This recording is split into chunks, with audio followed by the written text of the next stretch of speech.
Hey, folks, today is Tuesday, July 28th, 2026. Coming up on Roland Unfiltered on the Black Star Network. Longtime Color Change CEO Rashad Robinson will joining us talking about his new book about how we maximize our political power. Also, Letitia Plummer is running to become the next judge of Harris County. We'll talk with her. Trump is going after mail-in voting. They got a huge victory.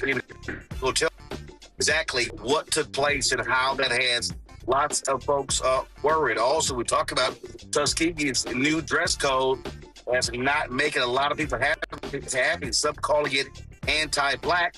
And our latest ShopBlackStarNetwork.com segment. It's time to bring the fun on Roland Martin Unfiltered on the Black Star Network. Let's go.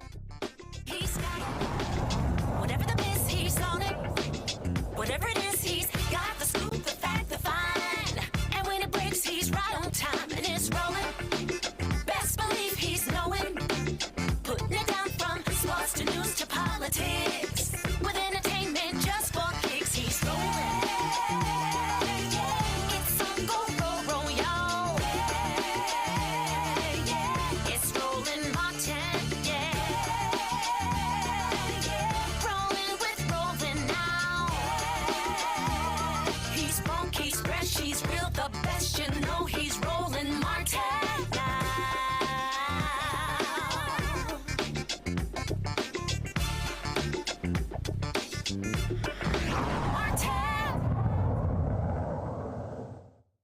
Longtime civil rights activist Rashad Robinson understands protest, understands political campaigns. He led Color Change for a number of years and significant campaigns and wins.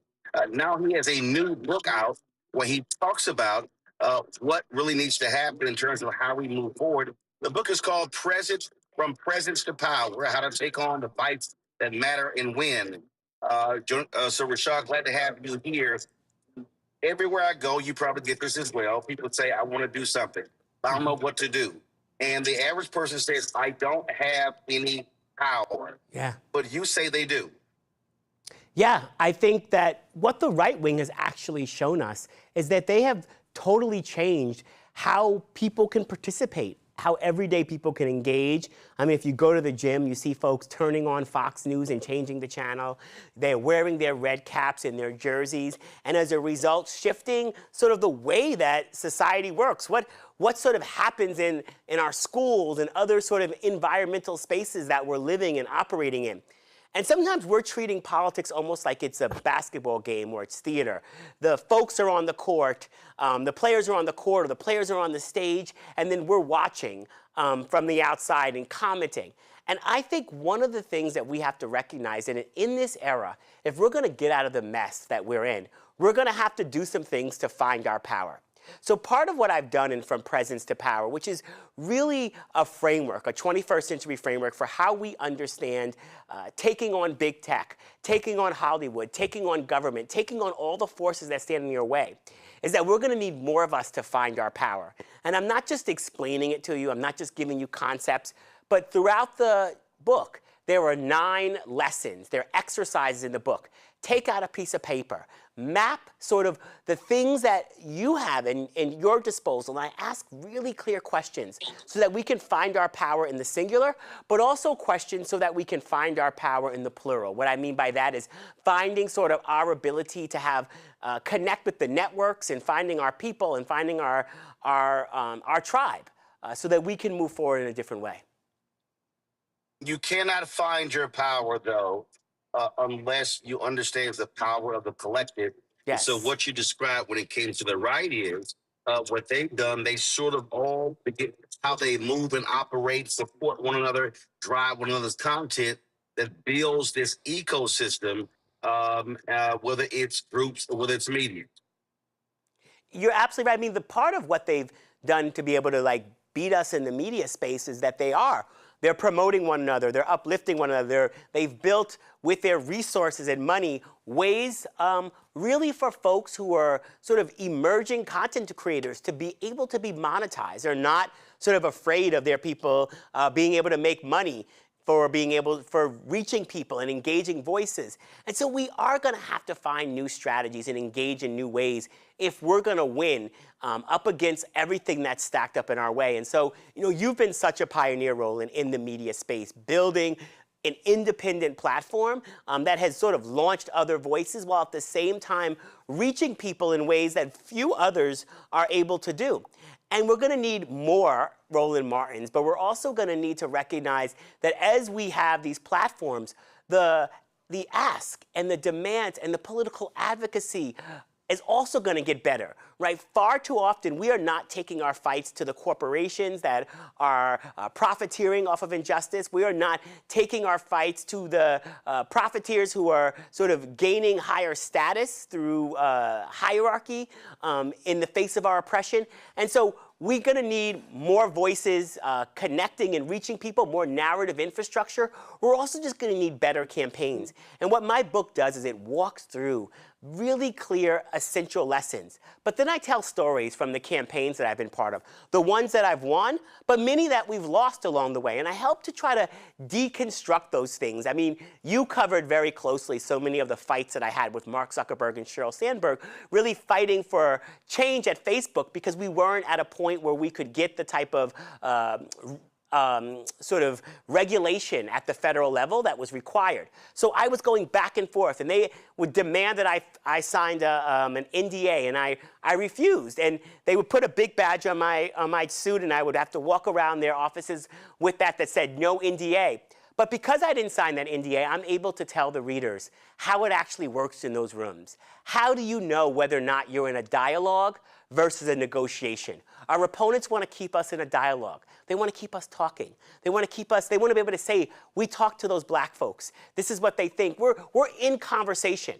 We want to get to the point where we get to a negotiation, which means we have enough leverage to force them to do things that they don't want to do. That means we can't take their money lots of times. That means we have to actually take on fights that sometimes might be uncomfortable. But if we're going to move the ball forward and actually get the type of change, it changes the circumstances that we're in, we're going to have to do some things different. And that's why I stepped back in this moment to write this book. And that's why I'm traveling the country to sort of offer a real intervention in this moment. You also have the experience when it comes to fundraising. And let's just be honest. Part of this problem is that Democrats / progressive donors have a totally different view than conservative Republican donors. Conservative Republican donors understand how you have to fund a movement. How significant is that being a problem in building this cohesive ecosystem? Because what the folks on the left or again, progressives don't like is they don't want dissension or disagreement, but that's just not how all of this works. That's not how it all works. I mean, you couldn't be more right. I actually talk about in the book how the right wing's billionaires, they're billionaires that fund their movement, are actually sometimes more radical than their activists. They actually want to push things even further. What kind of crib y'all in, and what y'all paying for home insurance in 2026? Three-bed ranch. And then, sort of in our situation, on our side, our activists have to lead and sometimes drag our donors with us. And if we go too far, sometimes the money will be removed. And so, when we looked at all the money that came into racial justice movements in 2020, a lot of that money I simply didn't take because it came from corporations. And it came with the type of strings that, made it very hard for us to make the unapologetic demands that we need. I think money is absolutely a part of the equation. But I think if we build enough power, if we build campaigns that are unignorable, if we organize our people in ways that we are as consequential in election cycles or as consequential to corporations as we possibly can be, folks are going to have to find a way to fund us. When I first started doing work around progressive prosecutors or doing work in the criminal justice system, there were very few funders that were actually funding that work. But over time, we became consequential in elections. We weren't just electing reform-minded district attorneys. We were actually turning out black voters who we could get to vote up and down the ballot. And as a result, donors needed to engage with us in a different way. And so I think we have to be able to build campaigns and build efforts that we're not just going hat in hand with donors asking them what they want. Building efforts that are powerful enough that we force them to come to the table and try to fund and support and align with our work. But absolutely, resources are part of the table. But even if we have all the resources in the world, that's not going to cover up bad strategy. That's not going to cover up a power analysis that doesn't actually understand that we have to take on profiteers, that we have to understand the role of perception, that we have to tell stories that are powerful enough to reach people, engage them, and activate them in ways that they're going to stay with us over time. So it does require resources, but far too often I've seen folks try to cover up bad strategy with money, and that doesn't get us anywhere either. Last question for you, 'cause I know you have to go. Yeah. The book that I'm working on that will drop in February deals with organizational infrastructure. Yes. And when I think about legacy civil rights groups, I believe that there are a lot of people who don't align with how they move, how they work, how they flow. And I think what's happening is, to your point about accepting corporate contributions. And I think what's happening is right now, people want a place to go. Yeah. People want a place to be involved with. And so they're asking, okay, but who do I join? Where do I join? And that to me, and then with all these organizations that we do have, frankly, a lot of them are risk averse and scared. Yeah, I couldn't agree more. I mean, I give in the book some examples of the type of questions you can ask, the type of ways that you can kind of determine whether or not engaging in an activity or an effort is a good use of your time, or engaging with an organization, different types of organizations are a good use of your time. And I think that's incredibly important. Part of what the right wing has done is they have forced their organizations and their political leaders to respond and engage differently. And sometimes I think we're waiting for our organizations to do everything for us when we can actually force those organizations to respond differently. We're wondering where the Democrats are and why Democratic leaders aren't engaging. And I can think about so many moments where the right wing, just line activists, have changed the incentive structure for their elected officials.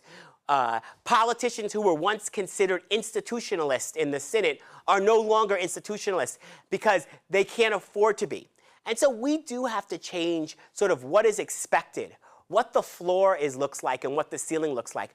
I have a whole chapter on infrastructure in the book, which is not always a sexy term, but I really do try to deconstruct it. I talk about, I tell stories of the civil rights movement and talk about Bayard Rustin and Ella Baker going to Dr. King and building the Southern Christian Leadership Conference and why they built it. Not that we should build a new Southern Christian Leadership Conference, but they built it because they saw a gap.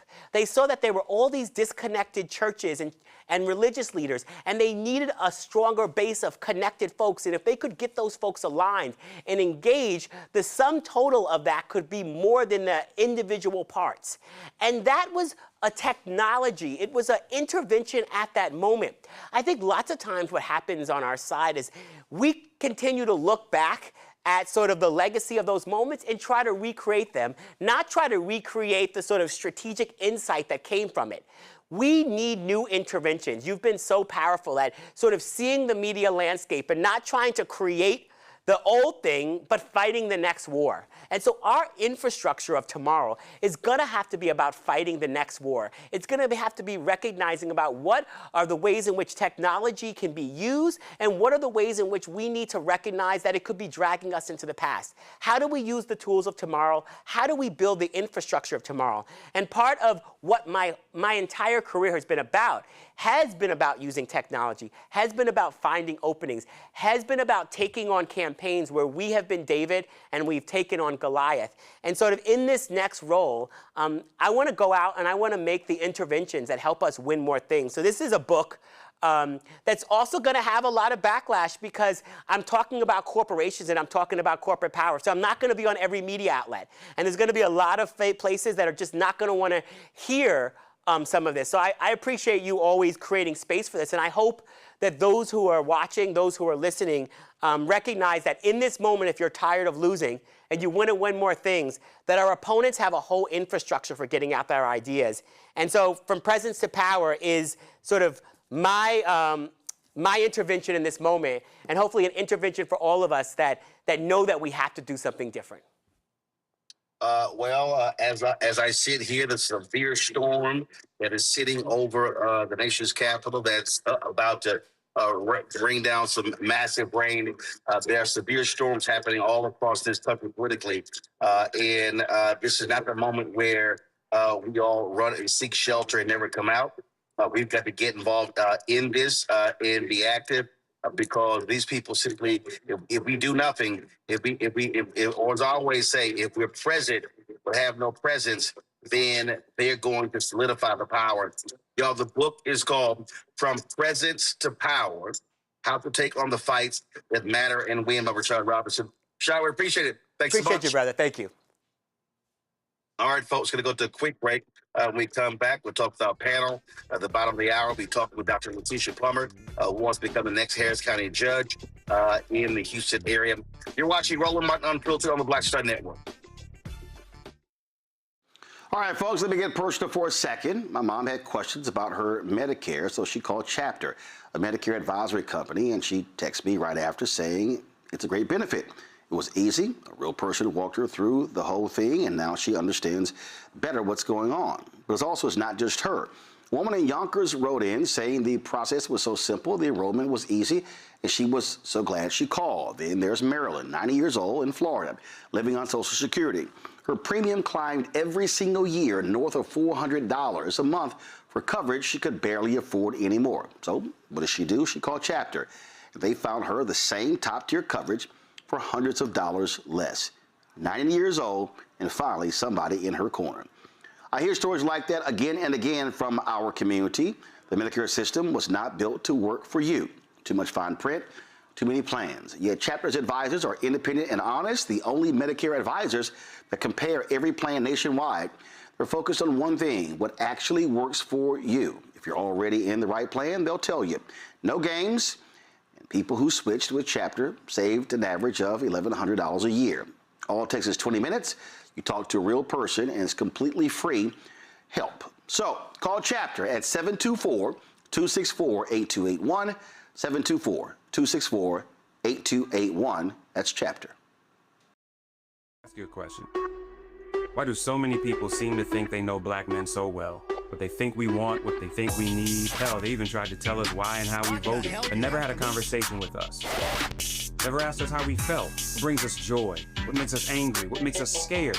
How do we live? That's what this show is about. No translation, because we don't need anybody speaking for us.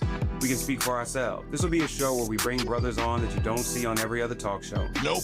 Brothers that are doing work in local communities with black men for black communities. We're going to hear each other and try to understand, so perhaps we can move forward together. No translation, because we don't need anybody speaking for us. Nope. What we need is each other. No translation, right here on the Black Star Network. Check it out.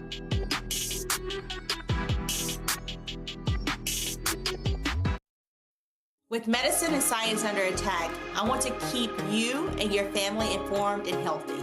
I'm Dr. Ebony Hilton, and I knew at the age of 8 that I wanted to be a doctor. So I studied hard and became the first African-American female anesthesiologist hired at the Medical University of South Carolina since its opening in 1824. And I always say I was made into a doctor, but I was born to be a mom. And as a new mom, wife, sister, daughter, and friend, I understand how frightening a medical crisis can be. I care for individuals on some of the worst days of their lives, and it's my mission to provide you with a safe space to gain clarity on issues affecting your mind, body, and soul.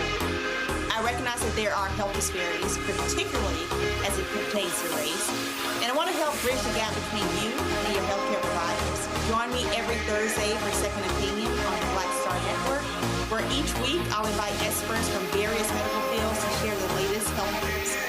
We'll discuss topics such as the vaccine debate, mental and sexual health, medical bias, infertility, menopause, andropause, nutrition, and aging. Together with my medical colleagues, we aim to provide you with a second opinion. Don't miss it, Thursdays only on the Black Star Network.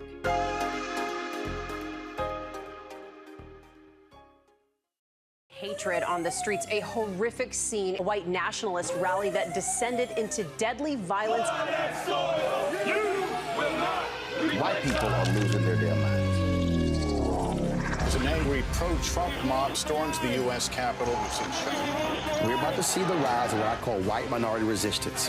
We have seen white folks in this country who simply cannot tolerate black folks voting. I think what we're seeing is the inevitable result of violent denial. This is part of American history. Every time that people of color have made progress, whether real or symbolic, there has been what Carol Anderson at Emory University calls white rage as a backlash. This is the rise of the Proud Boys and the Boogaloo Boys. America, there's going to be more of this. There's all the Proud Boys, guys. This country is getting increasingly racist in its behaviors and its attitudes because of the fear of white people. The fear that they're taking our jobs, they're taking our resources, they're taking our women. This is white fear.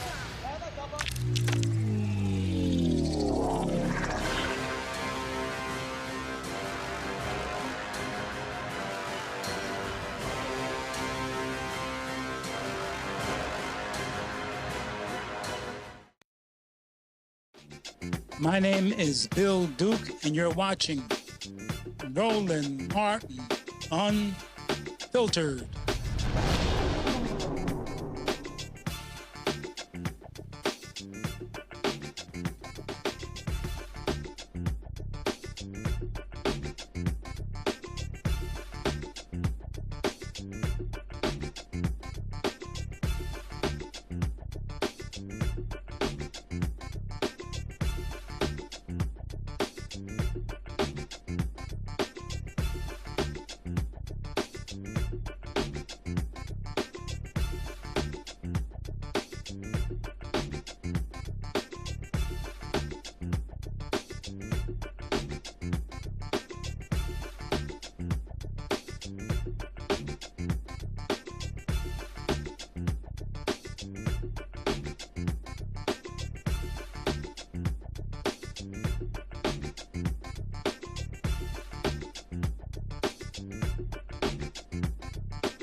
All right, folks, let's bring up our panel right now. Glad to have them joining us on today's show.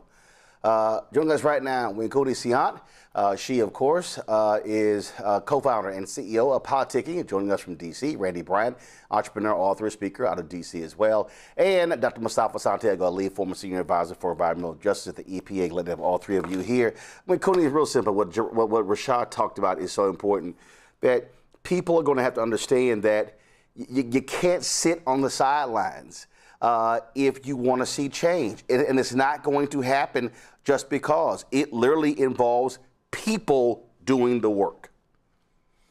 Absolutely. And I was so curious to hear what those principles that he had delineated were. But I mean, I think you're right, Roland. I think every day we see people having to take up the charge to do the work. And I think his book is a really poignant example of how we do that. Actually, Randy, too many people have been sitting on the sidelines expecting others to do the work and thinking stuff is going to just magically change. Right. And I think everyone is looking for someone to lead them. Just you said earlier about how we're looking for an organization to join or someone to tell us what to do. And I really want people to be empowered that everyone can do something, even if it's by themselves. They can decide that they're going to help educate people about voting, or they're going to ensure that they can drive people to vote, or they are just going to, I've been really thinking about building community and going back and just hosting dinners at my home on Sundays where we get together and talk. And so people can feel as if, they have a voice that's being listened to, and we can talk about action plans, but everyone has the power to do something. And right now it's very clear that we need everyone. Mustafa? Well, Ella Baker made sure to, highlight for us that each and every one of us has leadership inside of us. We don't have to wait for some politician or some corporate leader or whoever it might be. That each and every one of us has not only a responsibility, but the gifts to be able to lead, to be able to make change happen. So we should make sure that we are continuing to follow the words of Miss Ella Baker and others who have shared with us that we can get it done ourselves. Well, to your point, the reason that was a conflict with Ella Baker and Dr. King, she believed in pew to pulpit. He believed in pulpit to pew. And so that's, I think, is also important because it was the people driving the agenda, not necessarily leadership telling folks what we're doing. Mm-hmm. It was the power of the people. Ella Baker always reminded us of that. And if you follow many of the grassroots leaders and others who I've worked with, it has always been about the grassroots where many of the impacts are happening, but the opportunities also have to be a leading voice in the framing out of policy. That's one of the things I'm excited about reading Rashad's book. Because real power, real change happens from the grassroots up. That does not mean that others are not critically important in the process.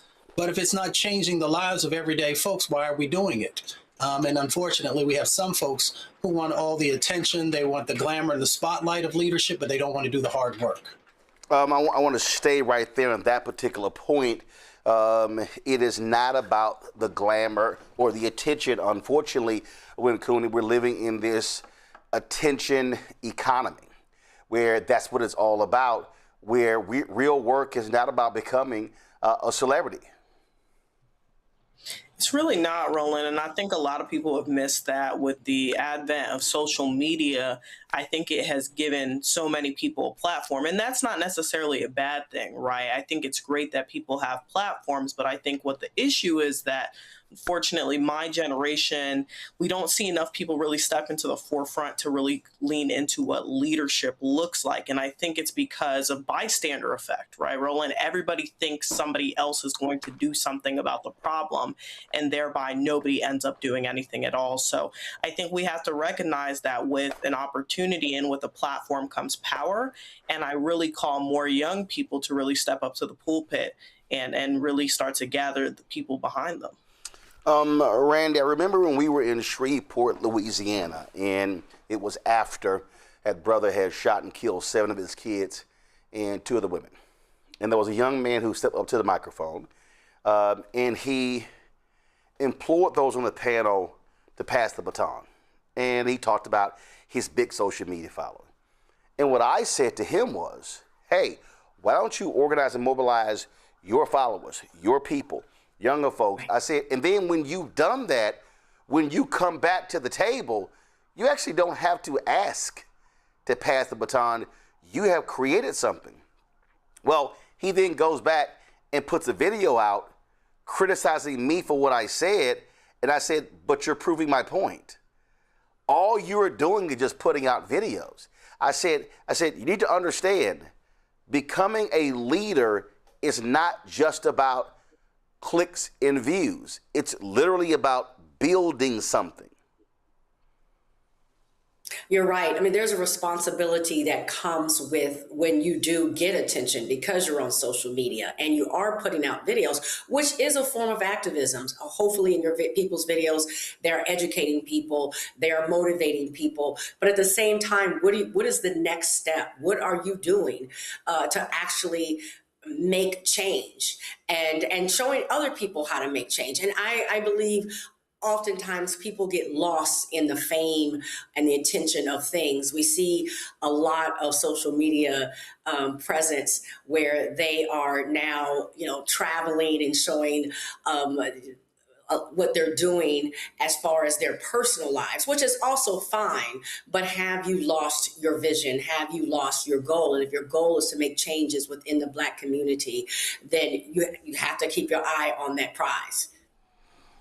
Folks, numerous times you heard me discuss on this show why it's important for us to pay attention to local races. So much attention, obviously, is on the building 2 blocks from where I sit, the White House, also a few blocks from Congress, state capitals, governors and mansions. But we also understand that all politics is also local. And so when we encourage people to focus on city council races, school board races, DA races, municipal judge races, as well as county races. Well, Harris County is about to go through a leadership change. Lena Hidalgo opted not to seek re-election. When the Democratic primary took place, my next guest actually beat the former mayor of Houston, Annise Parker, be the Democratic nominee, but she's in a tough fight. You've got significant forces in Harris County, where Houston is, that are conservative, who want to take back the county judge. And so my next guest is a dentist, an entrepreneur, also a former member of the Houston City Council, Dr. Letitia Plummer. Glad to have you here. You're running against Republican Orlando Sanchez. He served as a county treasurer. He's run for mayor. He's run for any number of positions. Look, you have a blue county, Republican in Austin, Texas, the state capital, hate that. They would love to capture the county judge position. What are you saying to people over the next little more than 2 months, how they have to, just what we were talking about, maximize their power if they want to see see a Democrat maintain that county judge position in Harris County? First of all, Roland, thank you for allowing me to be here with you today. And so listen, no matter who you are, what side of the fence you're on, what religion or culture you are, everyone wants a couple of things. Harris County, we are known for our disasters. We don't want to flood every time it rains. We want to live in a safe environment. We want a level of economic opportunity for everyone. We want safe, good schools for us to go to. And so I'm really driving that affordability message as well. Just trying to stay on the issues that really affect almost 5 million people within the county, regardless of what side they're on. And so we're just driving that message that's really resonated, and I truly believe what got us to this win. You talk about that. Obviously, it is a diverse county. Frankly, it is larger than some states. And so what do you see, what are your 3 or 4 issues that you believe will resonate with voters in Harris County? So the number one thing is disaster recovery, preparedness, and resilience. We flood every single time it rains here. And so making sure that we're putting infrastructure dollars in communities that struggle the most, looking at social determinants is something that we're focusing on. The economic opportunities here. We spend billions of dollars in terms of procurement. Oftentimes the same corporations or companies get the bids every single time. So looking at how do we make sure that small to mid-sized businesses actually have an opportunity. Our public health system, Texas is the highest uninsured, and we do have Harris Health here, which is great. We have over 1 million people experience our 16 community centers and our hospitals here, and so ensuring that they stay funded consistently. And then we're looking at environmental justice challenges. We've got cancer clusters across the county. We have air quality issues that really allow a lot of our low-income communities to have challenges, and so looking at the environmental justice issues as well. And then obviously everyone talks about public safety. Public safety is a big deal. It's an issue, but I want to look at root causes. Our county jail is overpopulated. 80% of our inmates have mental health challenges. So looking at our county jail system and seeing how do we ensure that nonviolent offenders actually have a chance and a shot to lower recidivism, and trying to see how we can support our mental health residents so they don't end up in the Harris County jail system. You talk about that. What places are you studying? Are you looking at where they've had a drastic reduction. Are you looking at Baltimore and looking at Mayor Brandon Scott? Have you tried to communicate with him to get an understanding of what his plan was to bring murders to a 50-year low and dramatically drop crime in Baltimore? Absolutely. As a matter of fact, we are teaming up. We're creating a task force that will help us look at best practices across the nation and bringing experts to the table. Because, you know, a lot of the Republicans want to build another jail. That's their plan. And we know that that's not what we want to do here in Harris County. You know, we spend about $50 million outsourcing 1,500 approximately inmates to Mississippi and Louisiana. And I would like to create a workforce to justice program, or rather justice to workforce program. And I am looking at best practices across the nation to see how we can lower recidivism and give those nonviolent offenders an opportunity to have a chance to take care of their families in the future. You talked about contracts as it relates to African Americans. Where does Harris County currently stand? Very low. As a matter of fact, the African Americans are almost the lowest in terms of their involvement with large county contracts. And a lot of that's capacity building, Roland. We don't do a really good job making sure that our mid-sized to small businesses are actually a part of the conversation. Oftentimes, you know, because there is a percentage that you have to use MWBE programs, oftentimes they'll get on the contract and they'll never get a job. And they just kind of sit on the line on that. And so really looking at procurement is something that I want to do. When I was at the city of Houston, we use what was called co-ops, which large big box entities that will allow, that get the bids, and then, you know, then they obviously have lower price. We got to be careful about that, because obviously, you know, oftentimes that really boxes out those small to mid-sized folks. And so I was able to do a carve out at the city of Houston to allow our big box folks engage with our small to mid-sized businesses to be a part of the conversation. I want to do the same thing when we get to the county. And I also put a rotation in place, whereas every single time a contract was won, you rotated out of the process, which allows another person, another company to be able to be a prime on that and then bring someone up.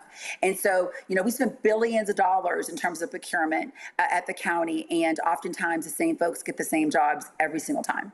Well, again, that definitely is a way to actually build and grow capacity. Mustafa, your question? Dr. Plummer, it's good to see you. Thank you for raising environmental justice also. At the end of, let's say you win the election, at the end of your term, what changes will have happened in Harris County? What will be different? What will it look like differently? So much. Number one, our jail is going to look completely different. We're going to lower recidivism. We're going to handle the mental health crisis that we are experiencing in Harris County, you know, really, really head on. So you're going to see that difference there. Environmental justice is obviously a big conversation I have. I was able to drive down $1.5 million working with nonprofit entities and cancer clusters in Fifth Ward. I want to expand that and really look at the whole entire county. How do we work with TCEQ? You know, how do we look at permitting? How do we make sure that we hold these large industries accountable that are really focused and are in our low-income communities? So that's going to look way different. We're going to see another hospital in our East End area, in our unincorporated 2 million people, unincorporated East Harris County. You're going to see a medical facility there that will allow us to take care of the folks that live in those unincorporated areas. And you are going to see a procurement department that looks completely different. It's going to be equitable and fair, and you're going to see a rotation of building capacity. And then, you know, and then finally, we are going to deal with disaster recovery and resilience in a way different way. Right now, it's incredibly reactive. I would like to put together what I'm calling lily pad resiliency hubs. They're deployable hubs that will move across the county when a disaster happens. And so it's going to look way different in 4 years. It may not it's definitely not going to happen overnight, but, you know, I'm not really a politician by trade. I'm a doctor by trade, which means I heal people every single day. And we're going to heal these communities and make sure that we're able to thrive. Randy? Dr. Plummer, what made you, what inspired you to say, I want to serve in this way? I want to serve my area in this way. You know, thank you so much for that question. You know, I sat on city council, did a great job, checked all the boxes. I felt like we had accomplished the goal. And then I heard Anise Parker was the only one in the race. And I just, in my heart and my mind, I could not imagine how we didn't have an option. I always teach my boys, I have 3 sons. I teach my boys all the time, the best thing is to have options.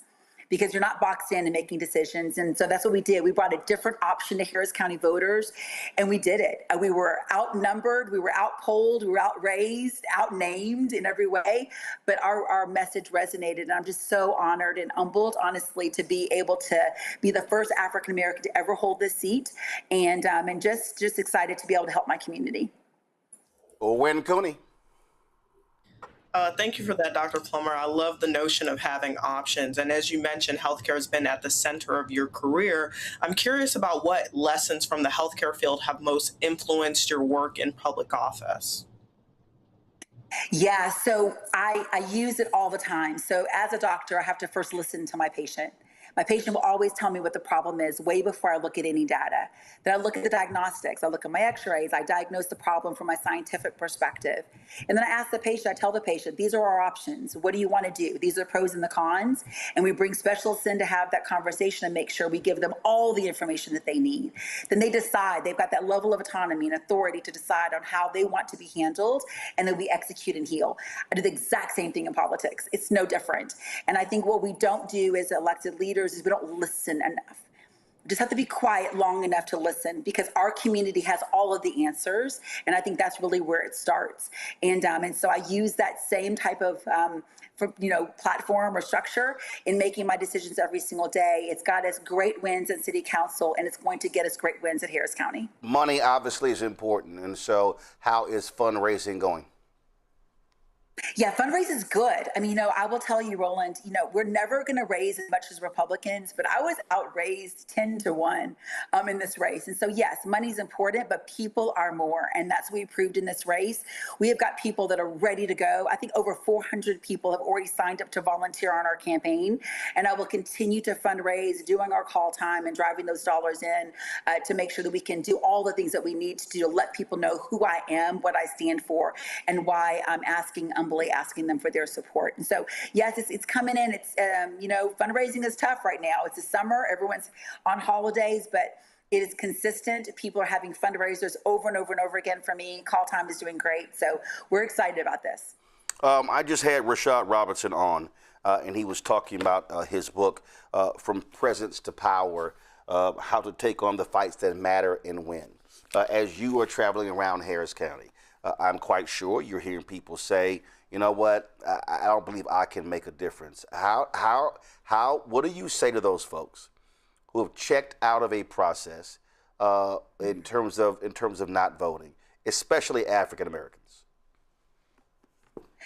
I tell them that everything is political. And I know that oftentimes they think that voting is the political answer, but everything in their life, they're dealing with their kids is political, dealing with their businesses is political. You have to find a way to advocate for yourself. And we do that really well. And we're just engaging people. But I'll tell you, Roland, the reason why people are disengaged is because they don't believe in the process anymore. Politicians say they're going to do something. You only see them when it's time to go vote. They don't show up any other time. They make all these campaign promises, and there's zero execution at the end. And that's what we're trying to show, is that look what I did. Look at my record. Look what I did at City Council. Look at what we were able to achieve. Trust the process. I'm just trying to bring hope back to these communities, but we have to show it. We have to show it. And I'm taking that very seriously, because voter apathy is going to increase if we don't actually do what we're going to say. And that's what my promise is to them. And we're just trying to just get them engaged and tell them we have to, people fought so hard for the opportunity to vote. We just can't let it not be something that we're focused on and doing. Technology is obviously critically important. And I'm constantly saying to folk, that when you are talking to the room, you actually are speaking to 4 more people. So you're not just talking to the room when you're streaming. How are you using technology to drive your messaging? Because obviously ads are expensive, and so what is happening there? Because somebody may say, "Hey, I couldn't come to your town hall," but is your team? Are y'all streaming those events? How are you driving social to reach low propensity voters? Do you have a strong digital campaign with TikTok and Instagram and Facebook and all the other social media platforms? We do. We do. We have an amazing team, and we're using the voting data to be able to drive that conversation. So it's incredibly targeted.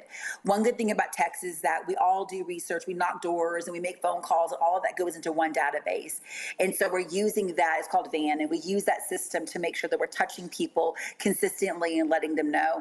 I'm also everywhere. Every town hall is not only virtual, but it's also in person. So they can come personally meet me, but they can also, watch and stream online. We've got people and influencers sharing our information all the time. We are definitely using our social media aspects to get to folks. But the other thing too is that, we've got 5 million people, average age is about 37. We also have talked about older voters, and older voters are at churches and they're at Bible studies. And so we have to meet people where they are. Many people live in unincorporated areas and the county is massive. So I've got to go to those different neighborhoods and go to their civic club meetings and super neighborhoods and all of those things. So I am really busy. This is not anything that we're taking lightly, but we are using every single avenue to touch all of our voters to make sure they know who I am and what we stand for. You talked about it being massive. People really don't understand how large Harris County is. When you talk about running for statewide, I mean, listen, you're covering 254 counties. This, again, as I said, this one county population-wise is larger than several states. 24 to be exact. It's almost 5 million people, and 2 million of them live in the unincorporated areas. It is massive. It is massive. But I will tell you this, I ran citywide for city council.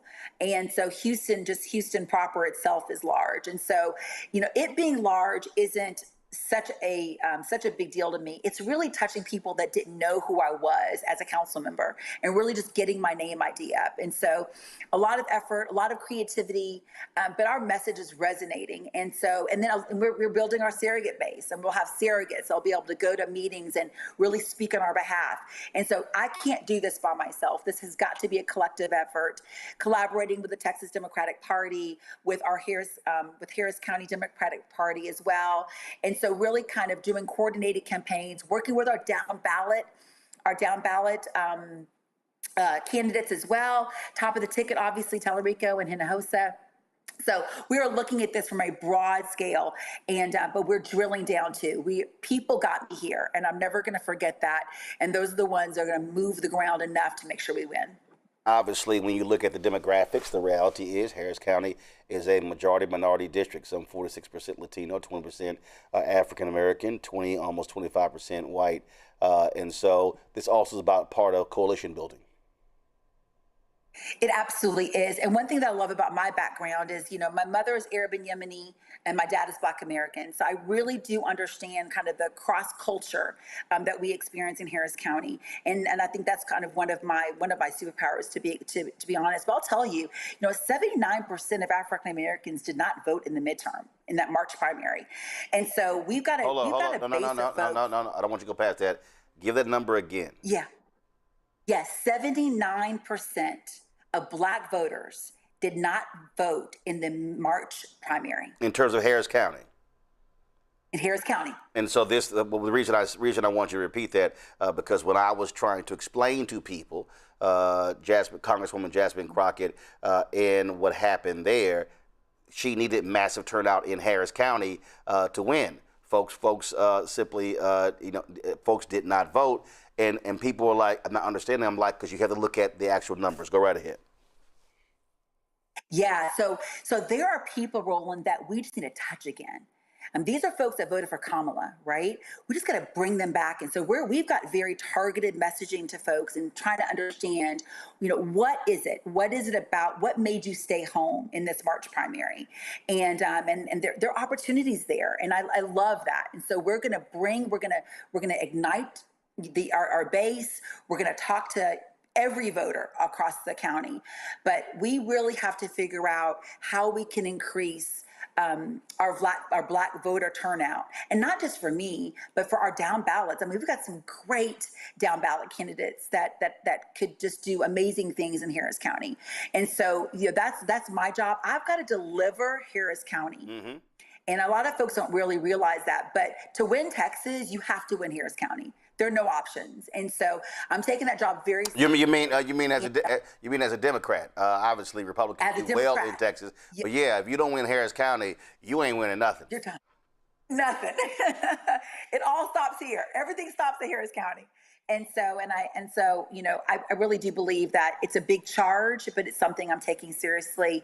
And we're going to do everything we can to make sure that my down ballot folks have an opportunity to represent Harris County. Well, I've not decided whether we're going to be in the state in September or October, but I'm sure we'll be crossing paths as we broadcast from the Lone Star State leading to the midterm elections. I would love that. Thank you so much. All right. I appreciate it. Letitia Plummer, good luck. Thanks a lot. Thank you so much for having me. All right, folks. Got to go to a break. We'll be back. Roland Martin Unfiltered on the Black Star Network. Don't forget, support the work that we do. Join our Bring the Funk fan club. Goals get 20,000 of our fans contributing on average $50 each a year. That's $4.19 a month, 13 cents a day. Support this show and all of our shows on the network, including our new show with Jeff Johnson. We have the promo coming up next. Again, if you want to contribute via Cash App, use the Stripe QR code. You see it right here. It's also for credit cards. If you're listening, go to blackstarnetwork.com for ways to donate. Checks and money order. Make it payable to Roland Martin Unfiltered. P.O. Box 57196, Washington, D.C. 20037-0196. PayPal's R. Martin Unfiltered. Venmo RM Unfiltered. Zelle Roland at RolandSMartin.com. Roland at RolandMartinUnfiltered.com. We'll be right back. Ask you a question. Why do so many people seem to think they know black men so well? What they think we want, what they think we need. Hell, they even tried to tell us why and how we voted, but never had a conversation with us. Never asked us how we felt, what brings us joy, what makes us angry, what makes us scared. How do we live? That's what this show is about. No translation, because we don't need anybody speaking for us. We can speak for ourselves. This will be a show where we bring brothers on that you don't see on every other talk show. Nope. Brothers that are doing work in local communities with black men for black communities. We're going to hear each other and try to understand so perhaps we can move forward together. No translation, because we don't need anybody speaking for us. Nope. What we need is each other. No translation, right here on the Black Star Network. Check it out.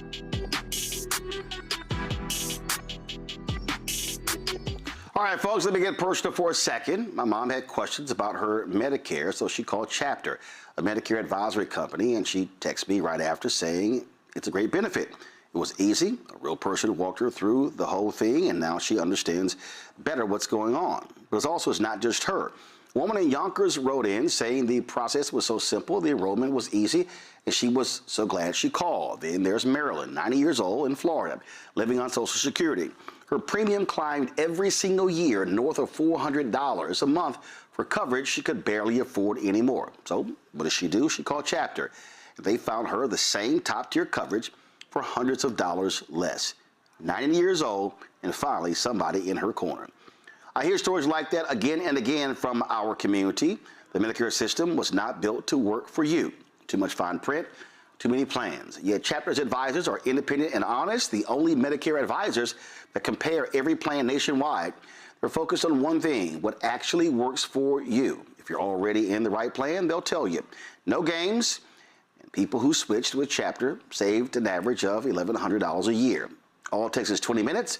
You talk to a real person, and it's completely free help. So call Chapter at 724-264-8281, 724-264-8281. That's Chapter. This is Tamala Mann. And this is David Mann. And you're watching Roland Martin Unfiltered.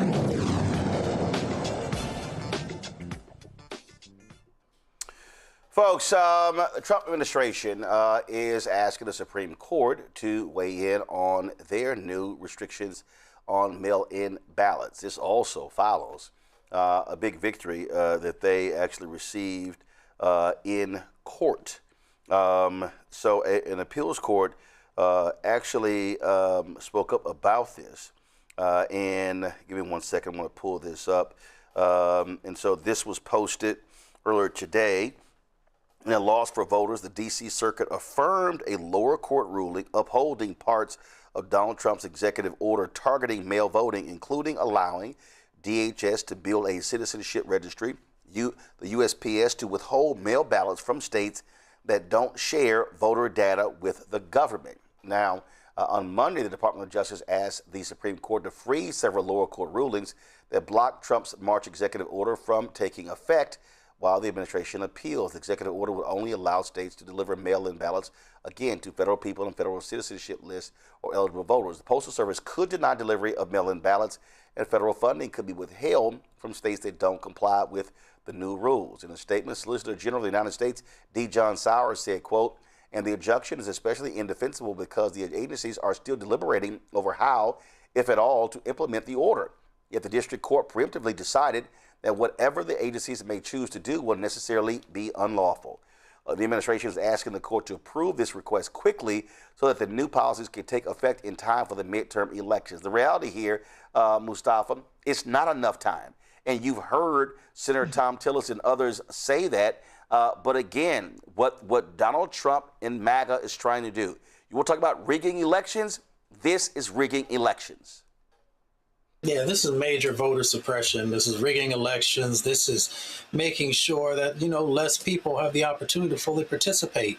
I think what was it, over 150 million people voted in 2024. A third of those were actually people who utilize mail-in ballots because it's more convenient for a whole lot of folks. There are elders who can't get out and want to make sure that they'll still be able to participate. There are others who are working and can't participate. So once again, this is literally taking away the opportunity for people who, whether they're Democrats, Republicans, or independents, from all kinds of communities, the ability to fully participate in the civic process. And it just, it is par for the course, once again, for this administration, who knows that their policies are whack. They know that their policies are not something that the vast majority of Americans are interested in because they see that they're living under much harsher conditions. So once again, they try and do whatever they can to lower the amount of people who want to vote so that they can at least be competitive in the next election. The thing here, Cooney, that we have to really pay attention to is, again, this is about theft. This is about limiting folk who vote. You've got some states like Oregon and Colorado, especially Oregon, Washington State, where all voting takes place by mail. You on mute? Yes, Roland, this is infuriating, but unfortunately not surprising. We've seen this administration time and time again try to stymie the votes of particularly Black and brown voters, right? But mail-in voting is no different. Trump wants to limit mail-in voting, even though this is predominantly how he's been able to cast his own votes. As Mustafa stated, 30% of ballots have been cast that way in the 2024 election. And so it makes sense to think that at least that percentage would use them again.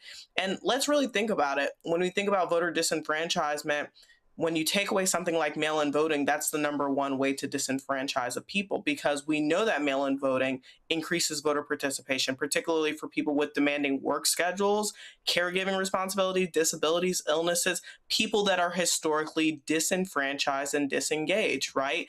It also helps people to vote more informed, right, Roland? If you're sitting at home in front of your computer and you can have the time to thoroughly look up information, that generally means you're a more prepared voter, right? It also reduces election day congestion for people who actually want to go in and cast a ballot in person, which is fine. Some people love to do that, but it reduces election day congestion for people who are going to be able, who can't do that, right? Provides flexibility, allows ballot tracking. There's so many pros to mail-in voting. So it makes sense that, of course, our fascist in chief would want to get rid of it. Randy? It is so infuriating because all of this is based on a lie. He has pushed this narrative that there is fraud involved in mail-in voting, and every research has shown that that is simply not true. But he gets away with these lies because people don't do the research. He says something and people believe it. And so it's so disgusting that his agenda is being pushed forward on nothing but lies. This will affect so many people. And it's the people, like even the people who serve in the military. How does he expect them to vote when they are overseas serving our country? In all ways, it cuts off what we consider a democracy. A democracy should make voting the easiest thing that we do because we want everybody to participate. But someone who has to steal an election doesn't.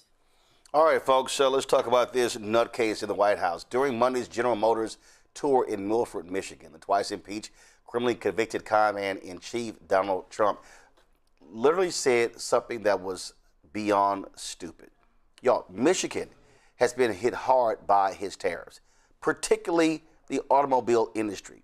Yet this dumbass claimed his historic tariffs are reinvigorating. You know what? I don't know why I'm reading all this. Just play it. Oh, the fins at the back. I mean, this was really leading from a design perspective. They've come a long way. It's amazing what tariffs will do for General Motors and what the election has done. They're doing great. General Motors is doing fantastically, the best year they've ever had. And I won't get into it, but there's a reason. We've been very good to General Motors. And the rest of the world doesn't love me, but that's okay. It's called America First. Right? It's been amazing. Mr. President. It's fantastic.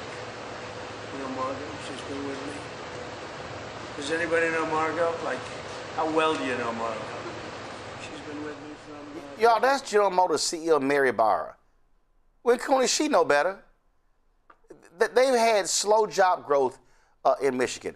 General Motors has lost more than $3 billion due to tariffs. They pretty much gutted their electric vehicle fleet because of Trump's hatred for EVs, also impacting their bottom line. Every GM executive standing there knew his ass was lying. That's why they had that look on their face, Roland. I mean, it's the same look any of us would have on our face. They're flabbergasted. I mean, the scary thing is people continue to allow him to come to their businesses and make a fool out of them because it really looks crazy. But let's get into the facts. Like you said, we know that not only his tariffs have affected Michigan, but he's continued to tariff Canada right next door, who got so pissed off that they canceled the joint celebration that they were planning to have in conjunction with Michigan. And they've continued to find issue with Trump's policies. And I think the one person who had it right was Curtis Hurdle, the chairman of the Michigan Democratic Party, when he said he's happy the president's here campaigning with the Republicans because it shows that the Republicans actually don't want to do anything but, continue to kiss up to him, and they don't want to stand up for him. And he's terribly unpopular. I think Curtis is the only one who had it right. And unfortunately, he continued to make a charade out of himself at General Motors. It's a shame they let him do so.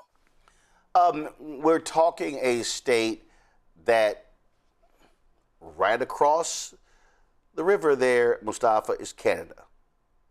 Significant trade with that country, who Donald Trump has been attacking. Tariffs have absolutely wrecked the American economy. Oh, without a doubt. I grew up, part of my youth was in Detroit. So I have family who worked in the auto industry, still work in the auto industry, and used to go across the bridge to Windsor. So, I know both sides of that bridge well. The tariffs have not been helpful to our country. Yes, there's been impacts to Canada also. He's talking about 50% tariffs once again in relationship to some of the products that are coming across from Canada. As was stated as well, these tariffs have also had huge impacts on the auto industry. We've lost 20,000 jobs in the auto industry over the last 2 years. Let me say that again, 20,000 good, hard-earned money working positions have been lost over the last 2 years, thanks to the policies that this administration has moved forward on. And then you talked about the electric vehicles, the vehicles of the future that actually help to make sure that folks breathe cleaner air, get better mileage for the charge. But he did not see value in that because he's so tied to the fossil fuel industry. So they continue to do all these missteps that, one, impact the economy, impact people's health, and then people stand beside him and smile. I understand. I've been out on, and visiting with presidents at different locations and other leaders of federal agencies. But at the same time, there comes a point when you have to push back. You can do it respectfully. You can have signage there that tells the truth about what's actually going on. But we continue to allow this misinformation and disinformation that hurts our country, is significantly going to hurt our country based upon the partnerships that we've had with folks who have been allies before. But it is really hurting the pocketbooks of everyday Americans because, now we're not making the money. The wealth gap is growing. And then, of course, people can't even get health care because they can't afford to go. So these are the things that are coming out of his tariffs. There have been nothing positive that have come out of the tariffs. And history has told us you have to be very selective of how you use tariffs. You do not put these broad stroke tariffs in place because there are many, many impacts that will happen. But he continues to give these false narratives, continues to put veneers over things, and continues to hurt our country. Randy? There is not one economist that says these tariffs have worked. But again, he is allowed to just keep pushing on. And it makes me literally nauseous that no one speaks up. No one seems to stop him. I have been shocked at the fragility of people, these people that we consider leaders. That GM would sit there and smile and have him there. It's disgusting to me. And I'm also struck, it takes a special kind of jacked up president to ruin our relationship with Canada. Do you know how hard that was to do? But he did it. He found a way where we have no good relations, it seems, with almost anybody because he's such a disgusting creature that the entire world knows exactly what we know and talk about. But the people around him continue to just treat him like a petulant child and allow him to get away with doing whatever he wants to do. And it impacts people every single day. Again, what you talk about, people losing their jobs. And when someone loses their jobs, we know that affects families, that affects schools, that affects the entire county and country. And so it's just sad that they're allowing this madman to run around and do what he wants to do, even when it has proven to be destructive to our economy and to our country. Well, that is absolutely the case. And so I don't know what the hell these people are sitting here doing. All right, let me go to a break. When we come back, Tuskegee, boy, they've got people riled up regarding their new dress code. They've said do-rags, bonnets, and house slippers. Don't bring that bullshit on campus. We'll discuss next right here on Roland Martin Unfiltered on the Black Star Network. All right, folks, let me get personal for a second. My mom had questions about her Medicare, so she called Chapter, a Medicare advisory company, and she texted me right after saying it's a great benefit. It was easy. A real person walked her through the whole thing, and now she understands better what's going on. But it's not just her. A woman in Yonkers wrote in saying the process was so simple, the enrollment was easy, and she was so glad she called. Then there's Marilyn, 90 years old, in Florida, living on Social Security. Her premium climbed every single year north of $400 a month for coverage she could barely afford anymore. So what does she do? She called Chapter. They found her the same top-tier coverage for hundreds of dollars less. 90 years old, and finally somebody in her corner. I hear stories like that again and again from our community. The Medicare system was not built to work for you. Too much fine print, too many plans. Yet Chapter's advisors are independent and honest, the only Medicare advisors that compare every plan nationwide. They're focused on one thing, what actually works for you. If you're already in the right plan, they'll tell you. No games. People who switched with Chapter saved an average of $1,100 a year. All it takes is 20 minutes. You talk to a real person, and it's completely free help. So call Chapter at 724-264-8281, 724-264-8281. That's Chapter. Ask you a question. Why do so many people seem to think they know black men so well? What they think we want, what they think we need. Hell, they even tried to tell us why and how we voted, but never had a conversation with us. Never asked us how we felt, what brings us joy, what makes us angry, what makes us scared. How do we live? That's what this show is about. No translation, because we don't need anybody speaking for us. We can speak for ourselves. This will be a show where we bring brothers on that you don't see on every other talk show. Nope. Brothers that are doing work in local communities with black men for black communities. We're going to hear each other and try to understand so perhaps we can move forward together. No translation, because we don't need anybody speaking for us. Nope. What we need is each other. No translation, right here on the Black Star Network. Check it out. Hey, this is Motown recording artist Kim. You are watching Roland Martin Unfiltered. Hey, boy, he always unfiltered, though. I ain't never known him to be filtered. Is there another way to experience Roland Martin than to be unfiltered? Of course he's unfiltered. Would you expect Anything less? Watch what happens next.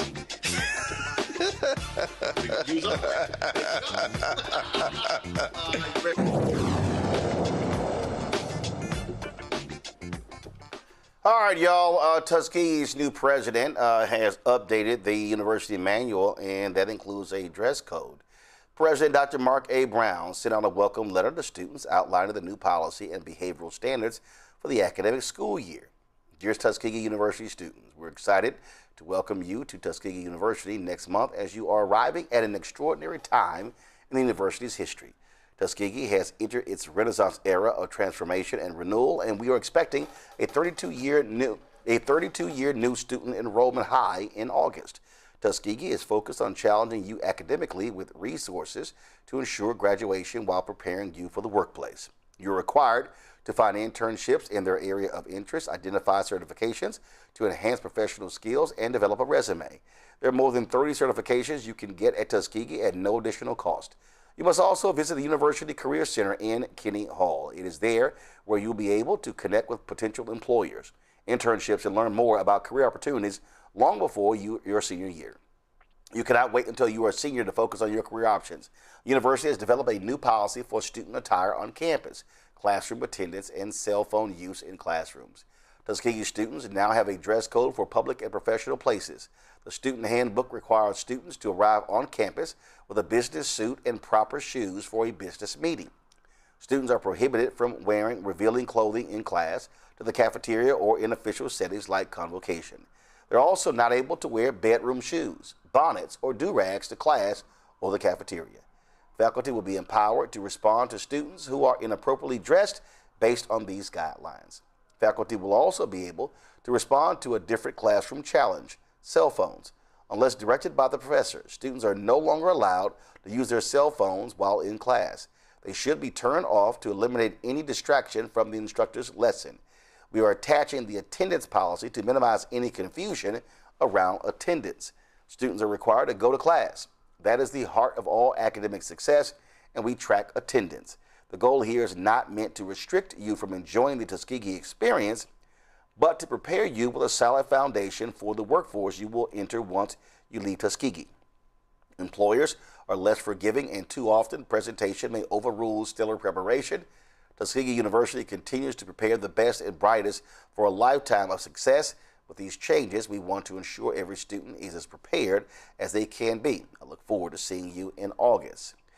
We reached out to Tuskegee University to have the president or representative on, but they were unavailable. We definitely want to have them on very soon. Now this, of course, as usual, when you factor in Threads, Instagram, TikTok, Twitter, and Facebook and everything else, explodes into a social media conversation. Now it's about respectability politics. It's about being anti-black. Constance Lee said Tuskegee passed a horrible policy. As somebody with a master's in adult higher education, policing how students show up to class will never lead to higher class attendance and does not lead to higher graduation rates. Okay? Which means dress for success is a claim based in fallacy. Here's another post from No Sleep No. Dress for success has the same underlying tone as massa coming to be. It just sounds coonish. Like, why are you associating success with looks? Kingpin 202. What about Yamaka's, Kufis, and the hijab? I'm not reading the rest of these. Let me get to the panel. Randy, you're a Tuskegee graduate. Here's my problem. Okay. They didn't link a dress code to attendance. They didn't. The memo addressed attendance. Here's the other thing. They did not say, tell me if I'm wrong, I did not hear bonnets are banned from campus. I did not hear that house shoes are banned from campus. I didn't hear that do-rags are banned from campus. What I read was you can't wear them to class or the cafeteria. What the hell is the problem?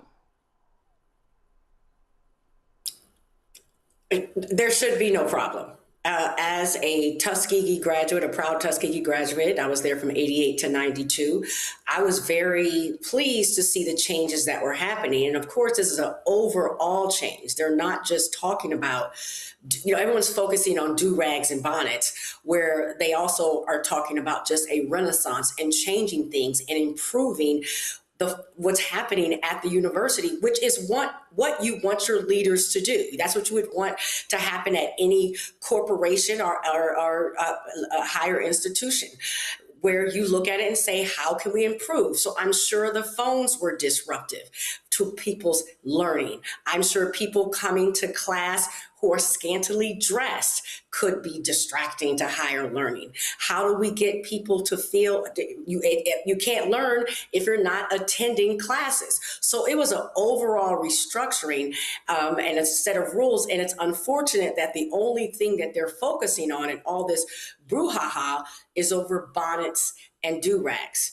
When you think about it, my mother sent me to school to get a job, okay? She knew she wasn't going to take care of me later. I don't know a job right now, whether it be wrong or right, where I am allowed to wear a do-rag or a bonnet. Now, people have been saying, oh, what if you work from home? Well, if you work from home, that's fine. But Tuskegee's job is to prepare me to work anywhere, to become employable, or at least go to another school to get another degree. There's always been a code of conduct anywhere you go.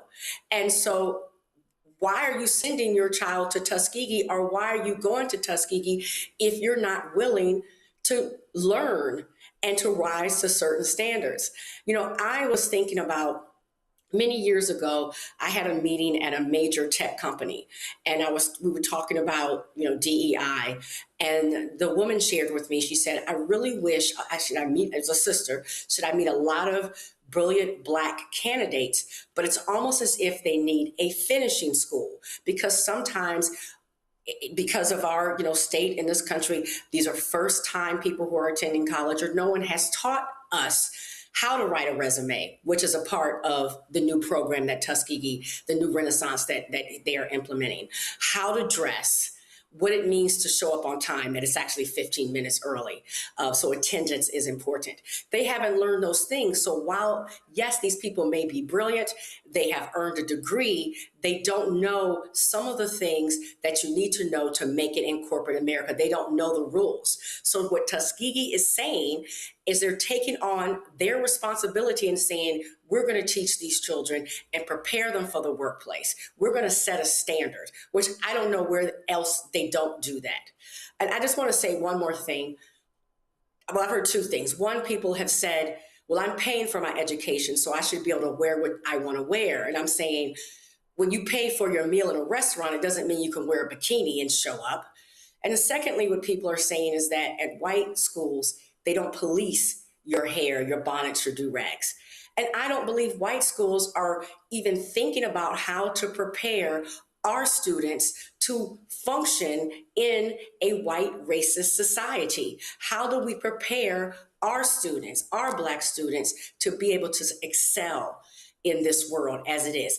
They're not trying to liberate you. It's not because they want you to have more freedom. It's that they're completely ambivalent to you and toward our cause. Okay. When Coney, here's what really bothers me. Folk automatically jump to, oh, this anti-Black. First, are bonnets only a Black thing? Do-rags, house slippers. Man, I went to Texas A&M. You know what I couldn't stand the most? The goddamn loud-ass thong slippers, and sitting here, and all you hearing is popping when somebody's walking in class. It's like it's smacking. I mean, I sit here and I'm just like, yo, what are we doing? Like, what the hell are we doing? All of these people are commenting on do-rags, bonnets, and slippers, but they ain't got nothing to say about requiring them to have internships and get certifications. I'm just sitting here going, really? Really? Are we Really? And you come to class. Like, that's a problem? Saying, hey, yo, you can't. They didn't say you can't wear cargo shorts. They didn't say, oh, you must have, like at a country club, a collared shirt. Go ahead. So, Randy, I didn't go to Tuskegee. I went to Howard, and we got our own stuff to deal with right now. But what I will say on Tuskegee right now is that I don't see any problem with what Dr. Brown has implemented. And I got to say this as like the resident young person on the panel right now, that I guess this is going to get people in a tizzy, but I do think that young Black students need to embody rigor, not only in how they show up for class and how they dress. How I was taught in my home was how you show up indicates a lot about how A, the teacher is going to treat you, B, how your classmates are going to receive you, and B, what position and posture you're in to learn, right? So if I show up in the thing that I went to sleep with, because we're not only talking about do-rags and bonnets, right? We're also talking about house slippers. If I show up to school in my pajamas, am I equipped to learn that day? Realistically, the answer is no. I'm still asleep. I haven't showered. I haven't brushed my teeth. I haven't really started my day. I haven't activated myself. Let's also talk about decorum in terms of honoring our professors. You know, one of the things I love is being on here with Dr. Carr sometimes, because that was my professor at Howard University. Do you know how much of an honor that is sometimes to share the stage with him? I came from a tradition that we used to honor our elders, right? I would not show up and hug and kiss my grandmother with a bonnet or do-rag on, because I'm in the presence of someone that I consider an elder, right? So if I'm in class with someone who's taken their time out to really dedicate themselves to the education of young Black students, and I can't get dressed in a way that's considered or deemed appropriate, what am I really doing there, right? I think what Tuskegee University is trying to do is continue their tradition of excellence that was started by their founder, W.E.B. Du Bois. And if we really think about where, you know, what the policies that and the philosophies that Du Bois embodied, this is not too far from it, right? All we're asking here, it's not about respectability politics. It's about how young and Black boys and Black girls are going to show up in the world and how they're going to be received. We already know, Roland, that we have to be twice as good. How are we going to be able to do that if we're not stepping up to the plate in terms of how we're showing up in the classroom? That starts with the outside, and that starts with how we look when we show up to learn. So we really have to make sure that we're understanding the importance of this. It's not only about what the student looks like, but it's about their mind posture and their heart posture when they step in the classroom. And I just don't believe that it can be in the right space when you're not really dressed like you got up from sleep. So I really think we got to think about that and evaluate that. But I know this is going to cause tensions within the Black community, but I say let it, because we have to get back to our standard of Black excellence. Mustafa, this is the Virginia Union University dress code. The items below provide an overview of items prohibited by the VUU dress code, but not limited to, except in the residence halls and at designated university activities and events, on and off campus. Pajamas, bathrobes, bras, lingerie, and boxer shorts worn in public spaces and or as outerwear, except in the residence halls. Bedroom slippers, except in the residence halls. Pants worn in a baggy fashion, mid-hip with undergarments revealed. Undershirts, wife beaters without a top shirt except in the residence halls. Appearing in public spaces without a shirt, top, or blouse except in the residence halls. Do-rags, head rags, scarves, and bonnets for men and women except in the residence halls. Caps and hats for men and women worn inside of buildings except for the residence halls or with permission from an administrator.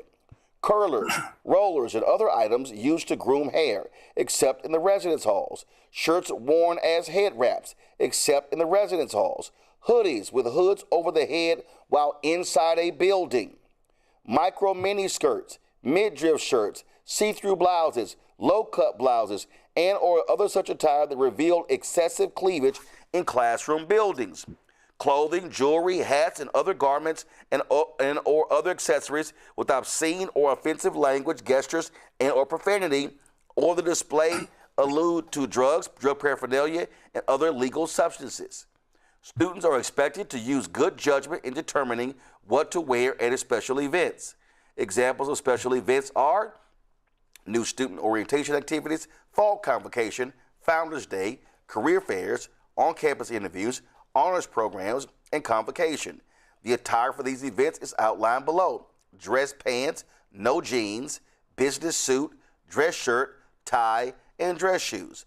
Professional, skirt, blouses, dress or two-piece suit, skirt or pants, and dress shoes. Students requesting special permission for head attire due to religious affiliation should give notice to the Dean of Students' office. They're setting expectations, right? Instead of having the bare minimum, they're saying this is how we are going to show up on that particular campus. My grandfather was a farmer and a coal miner. And there was many times when, he had the coal dust on him or he had dirt on him, but as soon as he could get that off of him, he made sure that he was always sharp. He was sharp because he had an expectation for our family and for himself that we would be honored, and that he always pumped into us that we were special. And with that specialness, it was just the expectation that we were going to not only show up a certain way, but we were going to also make sure that we were well prepared. And I see so many of my folks who I love dearly not understand how truly special they are. And with those folks who often talk about oppressors and colonizers, which is a real conversation, if you actually understood history, you would understand that when we presented ourselves in a certain way, when we dressed in a certain way, that's when they would call us uppity. That's when they would try and knock us down a peg. And they no longer have to do that in many instances now because we do it ourselves. We go to the lowest common denominator in the way that we present ourselves and then wonder why, we're not exceeding in the way that we need to. Yes, there are policies. Yes, there have been sets of actions that are out there, but we also have to make sure that we are preparing ourselves to be able to navigate all of those things, to be able to get over the hurdles. And one of those is how we show up.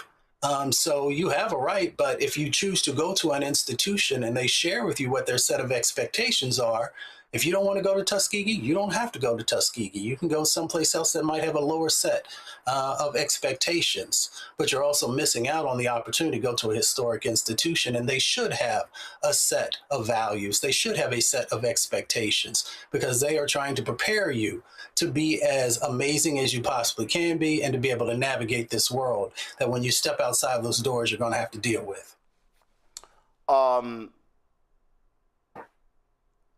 This is Hampton's dress code. Examples of inappropriate dress and or appearance. Do-rags, stocking caps, skull caps, and bandanas prohibited at all times on the campus of Hampton University, except in the privacy of the students' living quarters. Head coverings and hoods for men in any building. Baseball caps and hoods for women in any building. This policy does not apply to headgear considered as part of a religious or cultural dress.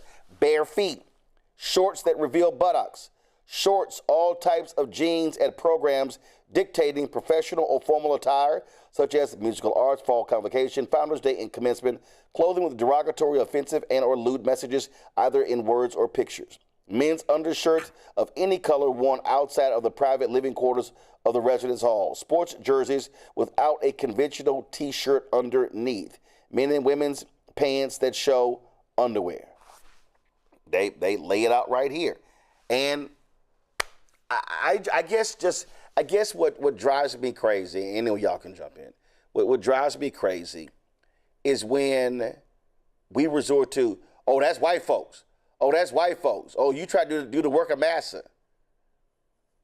That's the part that's angering me the most, is because people act as if, it reminds me when people would say, you're talking white because you're using proper grammar. And I'm like, why would you give white people that much credit as if we're the only, we can't speak proper English? Everything black doesn't have to be associated with something negative. To me, one of the things I've loved about us as a people is that we take pride in how we look. You know, I told a story about on Sunday mornings when I would, you know, all the my grandmother and grandfather would take us all to church, all their grandchildren, all the cousins, and we'd be dressed to the nines. And it was about Black people gathering, and we weren't dressing for white people. There wasn't a white person in sight, but we took so much pride in how we looked. And even those of us who did not even have the money to buy something fancy, they would iron their clothes so well to ensure they looked as sharp as they possibly could. And it was a sense of pride. Even now, when we go around, Black people always stand out because of how well we dress. We take pride in it, and we have actually talked poorly about unmelanated people, how they will wear the pajama pants and the sloppy ponytails and don't seem to care about how they look. Part of Blackness has always been pride in your presentation. And to say that it's anti-Black to say you should not wear something that you typically sleep in outdoors is absolutely the opposite. It's Black pride, it's Blackness, it's loving ourselves to say, I want us to represent ourselves well when we're with each other. Because what do they think Tuskegee is but a campus full, I was there, of Black students with Black professors who are sacrificing and themselves. They're not there for the money, they're there for the purpose. To be there to teach us, to teach a generation, to make the Black community even stronger. And we should take pride in how we look and go to class. And it's business. School is business. Yes, you have a blast. I had a blast at Tuskegee, but I was there for a purpose. That is what college is. It's not just to do what you want to do. And I think it's unfortunate that some people are pushing that narrative. What I don't understand is they didn't ban Crocs, they didn't ban Skechers, they didn't ban loafers, they banned slippers that are meant to sit beside your bed so your ass can walk across the floor. I'm like, y'all, really? Like, people are really getting in their feelings because they said no bonnets and do-rags. And here's the crazy thing. That's only the 3 of the things that they added in the new draft. This is an example of, I think, first of all, let's be real clear. Social media is not the real world. Mm-hmm. 2, the algorithm is built to drive outrage. So folk will see something on social media and will think, oh my God, this thing is blown up like crazy. No, it didn't. It's what those folks are. But I'm sorry, y'all, it ain't this major. It ain't this major. And the other thing is this here. It's called standards. And as one of y'all said, it was Mustafa, I think, if you don't like the dress code, take your ass somewhere else. Like, listen, coming out of college, actually, I hadn't even graduated yet. I interned at the Birmingham News. The Birmingham News had a policy. Anytime a reporter left the building, they were required to have a jacket on, a blazer. Uh-huh. We talking Alabama. Now, I'm from Houston. I thought that was dumb as hell, especially when it's hot, to require your ass wearing a blazer, okay? And I can't remember if it was a blazer and a tie. It might have been a blazer and a tie. Now, when I worked at, first of all, I didn't get that job because all the editors, I interviewed with 16 editors, they all wanted to hire me, but Alabama had a state law that says they could deny you a job because of your credit report. And the HR department, hit me up. And anytime I speak in Birmingham or Alabama, I tell that story so I can say how the Birmingham News screwed up by never hiring me. So I ain't got no problem ever telling that story. But y'all, that's so here's the deal. If I did not want to always wear a jacket when reporting, don't go work the Birmingham News. This is not hard. You are more than welcome. Tuskegee is not the only university in Alabama. It is not the only HBCU in Alabama. So I'm just saying, y'all, feel free to go somewhere if you want to wear your bonnets and your house slippers and your do-rags to class and the cafeteria. All right, last week, Ohio Congresswoman Joyce Beatty testified before a joint Democratic oversight shadow hearing hosted by the House Committee on Oversight and Government Reform and the Senate Permanent Subcommittee on Investigations, detailing her successful lawsuit against the twice impeached, criminally convicted felon-in-chief Donald Trump's unlawful attempt to rename the John F. Kennedy Center for the Performing Arts and putting his name on it, and also highlighting how the administration continues to prioritize costly vanity projects over the needs of the American people. Today's hearing, monumental waste on how Donald Trump is spending taxpayers' dollars on national landmarks like the Kennedy Center. My testimony will focus on fighting back against Trump's unlawful renaming of the John F. Kennedy Center for the Performing Arts, the only living memorial for President Kennedy. It's about whether powerful people can rewrite history, seize public institutions, and silence dissent. The unlawful renaming of the Kennedy Center is another example of Trump's disregard of the rule of law and our Constitution.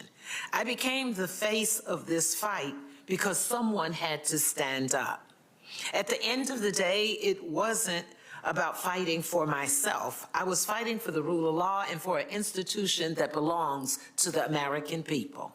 Trump began his takeover of the Kennedy Center by handpicking his sycophants to the Board of Trustees to rubber stamp his plans. By law, certain members of Congress serve as ex-official members of the Kennedy Center's Board of Trustees, like myself. Trump then illegally stripped ex-officio members of their rights to vote in board meetings. During the December 18th, 2025 virtual meeting, I was muted, silencing me when the vote occurred to change the name. On December 22nd, 2025, I filed the lawsuit, Beatty v. Trump, in federal court to remind the president that there are consequences for unlawful actions and that one cannot simply rewrite federal law. From December 2025 to March 2026, a series of filings and hearings occurred. I appeared before the Federal District Court Judge Christopher R. Cooper on March 12th. Might add, that was my birthday, 2026. On May 30th, 2026, Judge Cooper ruled that the Kennedy Center trustees acted unlawfully when they renamed the institution to include Donald Trump's name. Further, the court reaffirmed separation of powers by stating that only Congress has the authority to rename the John F. Kennedy Center for the Performing Arts. Judge Cooper also ordered every reference to Trump's name to be removed, including the website, branding, transportation, and signage on the front of the building. On June 12, 2026, the day the sign was ordered to come down, I stood with hundreds of people at the Kennedy Center for approximately 11 hours as scaffolding and a tarp were erected. At 4 a.m. on Saturday, June 13th, I witnessed the name had been removed. In addition to the name being removed, Judge Cooper also blocked Trump's planned two-year shutdown of the Kennedy Center. Justice prevailed. No longer silenced, no longer prevented from attending and voting in board meetings. The name had come down. The Kennedy Center is the home to the National Symphony Orchestra and thousands of artists, performers, students, advisors, and families like many here today, especially Mr. Ben Folds. Once it became apparent that the Trump and the board's unlawful actions led artists to canceling and refusing to play the Kennedy Center, it appeared that Trump decided that his own personal ego outweighed the thousands of artists and the workers who rely on the Kennedy Center for their livelihood. The court's most recent ruling made clear that the Trump administration must explain two things by July 31st. Why the Kennedy Center remains covered by a massive tarp, and what is he covering up, and what concrete plans they have to keep the building open. I'd like to convey my appreciation to the House Oversight Committee and the Senate Permanent Subcommittee on Investigations for holding this hearing today. In these difficult times, American people deserve better than a president who is more focused on slapping his name on buildings than helping people lower the cost of groceries. Yes, I would have preferred to be here talking about affordability and helping working families rather than discussing Trump's vanity projects and petty acts of defiance. Thank you, and I yield back. Well, Missouri Congressman Wesley Bell ripped Trump's vanity projects. Congressman Beatty, I just want to echo everybody's sentiments about the fight that you endured on behalf of the Kennedy Center and on behalf of the American people. I want to be the first person to say that President Trump's attempts to remake all of these institutions in his likeness is incredibly tacky. Congresswoman Beatty, one thing that struck me was in your lawsuit, when the government argued that changing the name was necessary to revitalize the center, which would go into financial and structural collapse unless they attached a Trump name to it. I wonder if the government was aware of Trump stakes in Trump University. In my hometown of Houston, like in many other places across this country, families are struggling to make ends meet. They can't afford their first home. They can't afford the cost of utilities. Many can't afford summer camp for their kids. So it's hard to watch this president spend $1 billion on ballrooms, on gold trim, and on fonts for a Trump center, while telling the rest of us that there's no money left. There are no kings in America, and the American people didn't sign up to personally fund one man's vanity projects. I want to start with you, Mr. Gollinger. In April, the administration handed out 2 no-bid contracts. No competition, no public bidding process to clean and repaint the Lincoln Memorial Reflecting Pool. One contract worth $1.7 million went to a company owned by this gentleman that we've talked about, Mr. Cafaro, who has pled guilty in 2010 to campaign finance violations and had previously pled guilty to conspiring to bribe a federal official. And we all know that he's given big money to President Trump's campaign. Weeks after that cleanup was finished, the pool turned green with one of the biggest algae blooms in years, and the fresh blue paint started peeling and floating on the surface. Now, I've got 5 years in local government, serving as the county attorney for the largest county in Texas, as the chief civil lawyer, 10 years before that in doing investigations for large companies. I have never, in all of my time, seen a no-bid contract handed to somebody with a bribery conviction. So my question to you is, in your work tracking government contracts, and I know you have some experience in local government as well, how often does the government hand a no-bid confidential contract to someone with a bribery conviction? It's a very bad idea. I mean, I certainly would say in San Francisco where I worked, I mean, that was a deal breaker, obviously, immediately. The line is, the only line would be if someone is accused. People have the right to defend themselves, but that doesn't appear to be the case here. And the problem, of course, is that at minimum, the public faith that this contract was done properly and effectively, and that most of the money is going to actually do the job instead of back into someone's pocket, is completely eroded. And so that should be absolutely never. That should be something that absolutely never happens again. All of the incentives are eroded, and if it walks like a duck, quacks like a duck, it's probably a duck. Ambassador Eisen, we are kindred spirits. You've talked a lot about all of your litigation experience against the Trump administration. In my last job, I spent a bunch of time litigating and beating the Trump administration because their lawyers are not good. But I want to talk to you about the rule of law and institutions in this country and the role that they play in holding this administration accountable. We have seen action after action taken against the Trump administration because they have stepped outside of the bounds of the Constitution and the law. From layoffs of federal employees to what we've seen at the Kennedy Center, the reversal of the plain text of the Constitution and birthright citizenship, cuts of grant funds, which impacted local governments and nonprofits across this country, and of course the firing of Fed Governor Lisa Cook. This is just a few of the list of things. How important are the courts in ensuring that we keep a rogue president within the confines of the Constitution and the laws of this nation? We were very honored at Democracy Defenders to help put together the team, to serve as part of the team that defended Dr. Cook up to and including the Supreme Court. Winning at the Supreme Court, it was a bipartisan team protecting her and the Federal Reserve, the independence of our nation's monetary policy, and the prosperity of every American. The courts were essential in that case, Congressman, as they have been in our over 300 matters, the well over 600 cases that courts have addressed. And in particular, I want to salute the trial courts of the country. We just had a tremendous win in front of it. A judge who was appointed by Donald Trump, but he quashed a subpoena.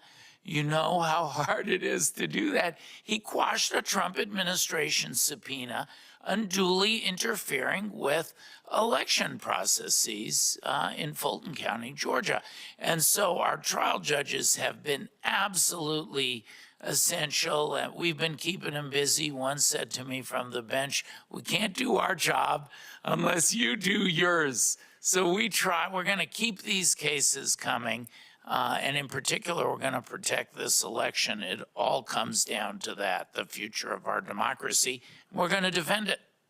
In closing, Madam Chairwoman, there are three co-equal branches of government, and when the president steps out of line, you need the other two to step in. So I'm so grateful for the folks who have been involved in ensuring that the courts step in, but it's time for Congress to do its job and for the Republican members of Congress to exercise their authority to investigate and hold this administration accountable. I yield back, Madam Chairwoman.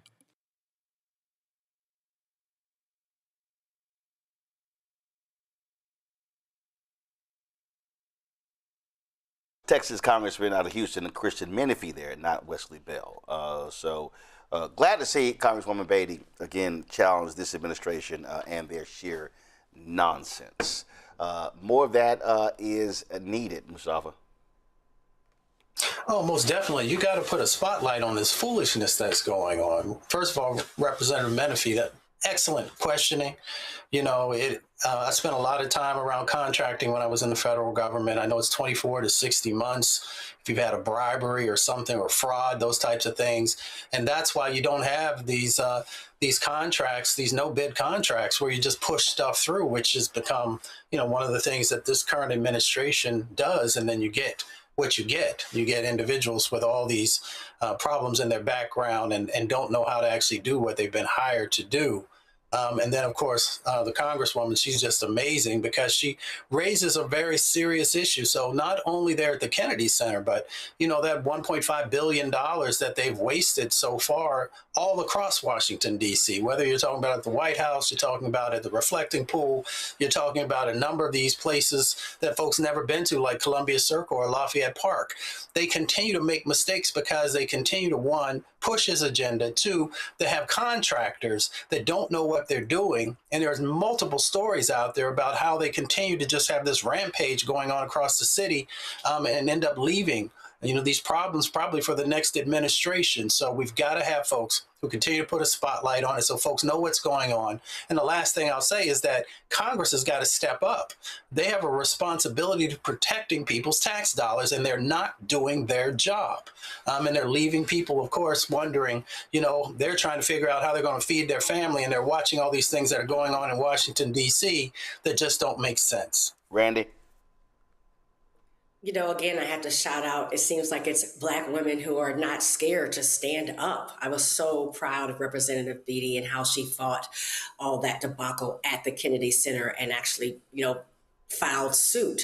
I tell people it's like, let's at least try to make what they're doing inconvenient instead of just laying back and letting them run amok and accepting it and not fighting back. So I was just so proud, and everyone was excited to see that, he lost that fight when it came to the Kennedy Center, which is very beloved in Washington, D.C.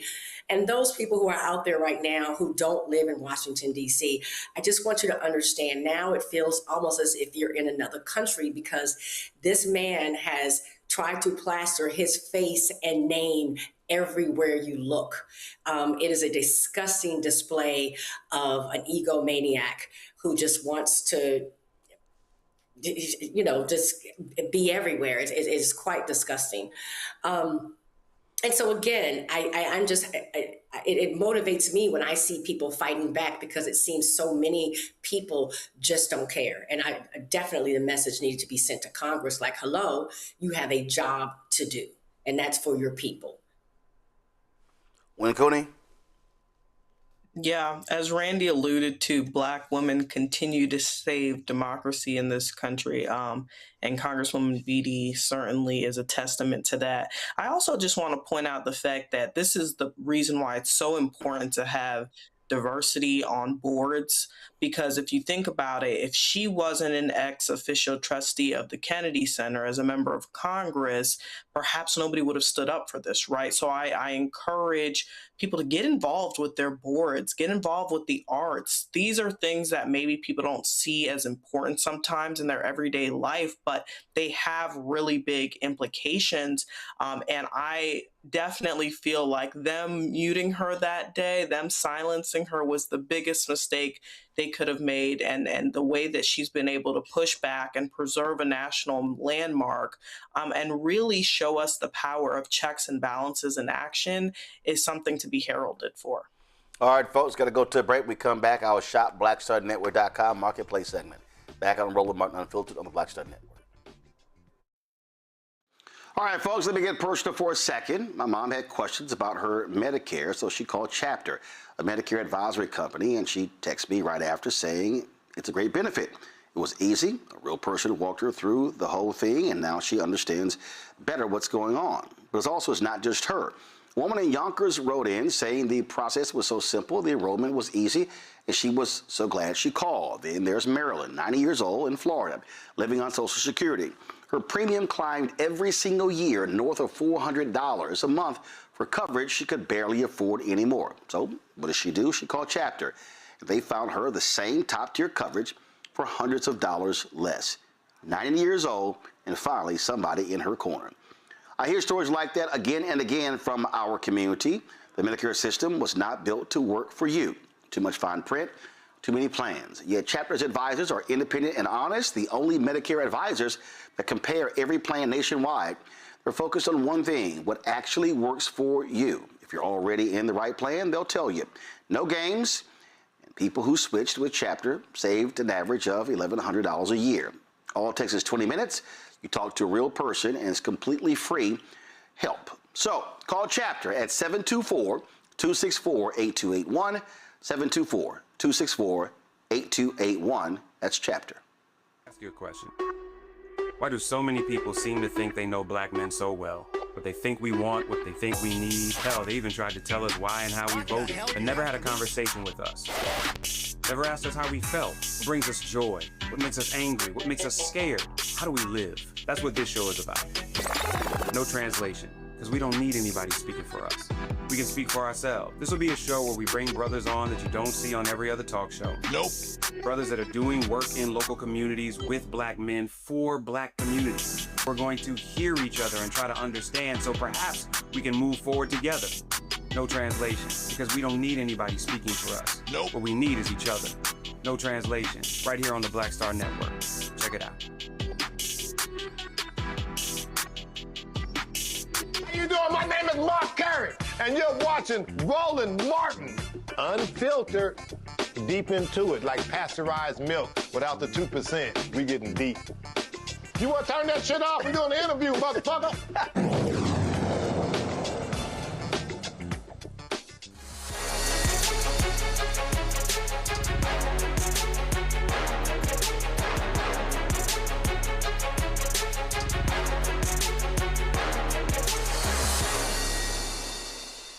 Having textured hair, many people may have had combs snag, pull, and break on wash day. Well, detangling your hair doesn't have to feel like a chore with COS-MOL-O-GY, this hair care brand. There's a series of hair tools called the Curls Plus Detangler, designed to make working with textured hair a breeze. Co-founder Letitia Plummer joins us now from Miami. Okay, what happened in starting this? You had some rough situations with certain brushes? Yes. Good evening, Roland. Pleasure to meet you. Absolutely. When I decided to go natural in 2008, the marketplace looked very different. At the time, my hair was really big and long. And as a working professional, I just could not continue to struggle with detangling my hair. You were starting to see a lot of fantastic brands emerge on the scene, and something always felt like it was missing. So we decided to get into the tools side of the game. So we launched our hair tools under the brand COS-MOL-O-GY in 2019. And what we did is that we basically adapted the idea of finger detangling into the shape of the teeth on our hair tools. So when you look at our hair tools, the teeth are long, smooth, and round, mimicking the shape of your finger. So when you're talking about detangling your hair, you'll be able to get through really thick sections of hair at once, making your wash day a lot easier. We also make them multifunctional. So as you can see, I can part and section with the same tool and then detangle as well with it and style. So as you can see, as I'm combing through the hair goes all the way through the hair tool and it's not scratching at the surface. Yeah, this is a big ass brush. It is, because we have big ass hair, Roland. So it's also heavy. This is not for the team. You know, we wanted to make sure that we could care for those who have thick textured hair. Yeah, There's a lot of hair tools that exist. I could have. We need to do something for us. Yeah, I could have used this when I was in elementary school with an afro. I can't use this right now. Right. So, but it's also it's heavy duty. So as you said, you got brush, and then you have this piece right here. Exactly. So it's a sectioning tip. So you can see that the section is smooth and is, again, kind of giving you that same like finger action. So a lot of us will sometimes use our fingers to part our hair. But if you have a fresh manicure or you maybe need to get a manicure, you know that your nails can kind of snag your hair sometimes, which can cause a lot of pain. So if you have a hair tool that you can use the handle to just do it all in one. And because our teeth are long and it's a big ass brush, like you said, you can get through really thick sections of hair instead of with other hair tools where the teeth are really small and they're flimsy. You have to do smaller sections, which of course adds to the time that it takes to detangle. So we have our paddle comb. We call it a paddle comb because it's like a wide tooth comb and a brush in one. And then we have our pick, which you saw in the video. So with the pick, again, you can add volume to the hair without making it frizz because the teeth are very wide, which also, again, just makes, and you can use it, as you can see in the video, to detangle the hair. If you're on the go, it's compact. It could fit in your clutch, your baby bag, and even men who have really thick beards, they can use it as a beard comb, and it won't snag the hair. So we also have it in this graphite color as well. We need a little bit more hair. No. I literally cannot stand thick beards. I just can't. Listen, what you see right here is, that's it. I actually went a month without, it drove my ass crazy. I had to trim it. I could not go longer than a month. And so I usually max go 2 days. It got to come down. So, all right. So this pick is different, unlike the pick with the fist that people normally have just sticking in their head. Exactly. We wanted something that, again, can go in your clutch. And also, again, this is a heavy-duty pick. Most of those are lightweight picks. No, this got some weight to it. Yes, exactly. And then also we designed it to have a nice little grip right here as well. So it's easy. It almost feels like an extension of your hand. And because it is thick, the teeth are not gonna pop on you. I mean, who wants that? When you're in the middle of combing your hair and doing your hair and teeth break off in the middle of it, it could just ruin your whole mood while you're trying to get ready to do your thing for the day. So we wanted to make sure that when you're using our hair tools, you know that they are going to last and they will perform the way that you need to them to perform. We have had tons of people who have had our hair tools since we launched them in 2019, and they can still use them to this day. So that's a testament to the quality of the hair tools and what we did with the design. Question for the panel. Randy, you first. Yes. You are doing the Lord's work. Because you called, those days when you're having to do your natural hair a ritual.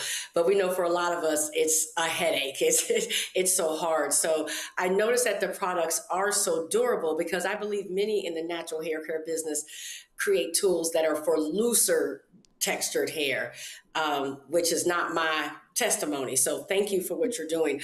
What has been the feedback that you've gotten from distributors that are, selling products that are for hair, like the Sally's Beauty Supply and things like that? Are you selling there? Yeah, so we are. So we have had various retail partnerships over the years. We've been on HSN. We're currently in CVS and we're in Walmart. We've been with Target. We've been with Urban Outfitters. So we've been in a few different retail spaces. And one of the things that works really well for us is that we are so different. To your point, right? You have a lot of the sort of like paddle brushes with the flexible bristles, which for those of us with, like you said, really thick hair, it feels like it's just scratching at the surface, right? It doesn't really kind of comb through and give you that, like, I know that this is actually touching my roots and my hair. Yes. And so also to that point, the teeth on the tips of our hair tools, they're round, again, giving you that same kind of like finger experience. And when you look at other hair tools, a lot of times the teeth are kind of pointy or they're like square, so it kind of scratches at the scalp. So we also want to take that into consideration too. And for those who wear wigs and extensions, you spend a lot of money on your hair when you're doing that, protective styling. Exactly. So because the teeth are round, they're not going to scratch the lace. So it helps with that too. And it can really smooth the follicles of the hair on the wigs and extensions. So these work fantastic if you rocking your curls or you protecting them under a wig. Thank you. Win Cooney. Yeah, so you're a Miami girl. I wanted to know if you guys were available in retail stores in Miami or throughout the continental United States. Yeah, we are. So we have distribution sort of nationwide, but through select stores. So you can definitely find us in Miami. We're in DC, we're in New York, we're in California. We're in a variety of different places for sure. And we're going to be on the marketplace. So you don't have to go far. You go right there to the Black Star Marketplace and find us. Awesome. Amazing. Mustafa. COS-MOL-O-GY. What's the significance of that? So if you've ever tried to come up with a product or a brand, sometimes it could be a little bit difficult to secure a brand name that you want because everything is taken from a .com perspective. So we want to get a little creative and we started to look at brand names and retail experiences that sort of gave you an ambiance without it actually dictating exactly what was inside the store. And because we are in the space of creativity and really kind of honoring the space of not only creating something new when it comes to hair care, but empowering people with textured hair to create and have fun with their hair, we decided to go with the name COS-MOL-O-GY. So the way that you see it spelled is the phonetic spelling, but if you understand what the word cosmology means, it deals with the creation of the universe. So that again just ties back into who we are. We are creators, we are innovators, we think of new things, and sometimes we have to make do with what we have, but we want to make sure that with COS-MOL-O-GY, we come to the table with solutions that directly speak to the needs of the customers we are serving. All right, folks, so go to shopblackstarnetwork.com and check out the products from COS-MOL-O-GY. Again, you see them right there, shopblackstarnetwork.com, and you have different offerings there. And so certainly support them, and we support them. You support us as well. Latoya, we certainly appreciate it. Congratulations. Thanks a lot. Thank you. All right, folks, that is it for us. Let me thank Win Cooney, Randy, as well as Mustafa for being on today's show. Thank you so very much. I appreciate it. Glad to have all of y'all here as well. Don't forget, if y'all want to support the work that we do me a favor, join our Bring the Funk fan club. We don't have millionaires and billionaires supporting this show. We don't have folks writing us massive checks, things along those lines. But what we also do is we do the work. We talk about the issues other folks don't talk about. Let me be real clear. It's a lot of folks with shows. There's a lot of people out here talking about the things that are going on. But the reality is we center black people, okay? This is not a show where we're trying to appeal to mainstream interests. We are centering African Americans. We do that deliberately, and then that's what our focus is, and so we appreciate your support, and we will continue to do that. So if you want to join us via Cash App, use the Stripe QR code. You see it right here on the screen. That's also for credit cards as well. And of course, if you're listening, go to blackstarnetwork.com where you can get more details in terms of ways to give. Now, checks and money order, make it payable to Roland Martin Unfiltered.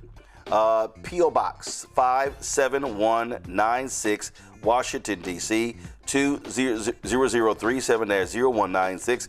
PayPal is R Martin Unfiltered. Venmo RM Unfiltered. Zelle Roland at RolandSMartin.com. Roland at RolandMartinUnfiltered.com. Don't forget, download the Black Star Network app, Apple phone, Android phone, Apple TV, Android TV, Roku, Amazon Fire TV, Xbox, Samsung Smart TV, let's say Roku as well. If you want to get our Roland Martin Unfiltered swag, do me a favor, go to shopblackstarnetwork.com. Again, shopblackstarnetwork.com. Our hats, our t-shirts, our America at 250 shirts as well. We got some great products for y'all right there on shopblackstarnetwork.com. And again, we got more than 50 businesses that you can check out on shopblackstarnetwork.com. You go to our marketplace, support those businesses, get your products from there. We got black-owned toilet paper, as we said. We got cosmology with these brushes and the pick, all sort of stuff. This is important because, again, when you support them, when you buy from shopblackstarnetwork.com, you also are supporting this black-owned business. And so we appreciate everybody who does that. But again, shopblackstarnetwork.com, support all of these black-owned companies. Also, do me a favor, go to Fanbase, download the Fanbase app. I want you to, they got some great updates that are coming out. We're going to be having Isaac Hayes III on to talk about those things. Also, I want you to follow me on Fanbase at Roland S. Martin. Follow me at Roland S. Martin. I told you the other day that when it came to the Harriet Tubman Museum, we hit the $75,000 goal. And so we certainly want to congratulate them. We want to thank all of y'all for making that possible to hit that $75,000 goal. They've already started the repairs to the museum. I can't wait for them to reopen. And as I said, we're going to go ahead and do our show from there and broadcast from there when they do. All right, folks. Also, Jeff Johnson will be launching a new weekly show targeting brothers right here on Roland Martin Unfiltered and the Black Star Network called No Translation. You've seen us run the promos. Run it again, please. Ask you a question. Why do so many people seem to think they know black men so well? What they think we want, what they think we need. Hell, they even tried to tell us why and how we voted, but never had a conversation with us. Never asked us how we felt, what brings us joy, what makes us angry, what makes us scared. How do we live? That's what this show is about. No translation, because we don't need anybody speaking for us. We can speak for ourselves. This will be a show where we bring brothers on that you don't see on every other talk show. Nope. Brothers that are doing work in local communities with black men for black communities. We're going to hear each other and try to understand so perhaps we can move forward together. No translation, because we don't need anybody speaking for us. Nope. What we need is each other. No translation, right here on the Black Star Network. Check it out. All right, folks, it's going to be dropping in August. And shout out to my sister, Levita Marshall. Today is, first of all, it's some controversy, okay? Because first of all, she's been trying to celebrate her birthday, y'all, for 2 days, okay? On July 27th and July 28th. I said, girl, listen, okay? We can't, no. We ain't trying to do that. We need to pick a day. So she's like, well, I'm celebrating. But yeah, she been doing this for years. I'm like, listen, you were born on one day. Girl, make up your mind. Anyway, today I'm going to pick July 28th. July 28th. Not 27. So anyway, Levita Martin Marshall, my sister, turns 56 years old today. It's her birthday. So happy birthday to my sister. She's the oldest of the three sisters, and she's just right behind me. So she's actually the middle child. So happy birthday to Levita. All right, y'all, we got to go. We had a great time at the Jalen Rose Golf Tournament. Man, I can't wait to show y'all some of the stuff. Y'all know he has some Kappas and Omegas running their miles. I had to smack them around. And so we had a little fun there. And so look forward to sharing the stuff with y'all from there. But also, my man Wendell Haskins, his Original T Golf Classic, which we attended on Sunday. This weekend, I'm in South Carolina. All y'all in South Carolina, I want to see y'all in Santee, South Carolina. Congressman Jim Clyburn has his 2-day golf tournament. I'm going to be broadcasting from Santee Convention Center on Friday. And so look forward to seeing y'all there. All right, y'all, that's it. I'll see y'all tomorrow.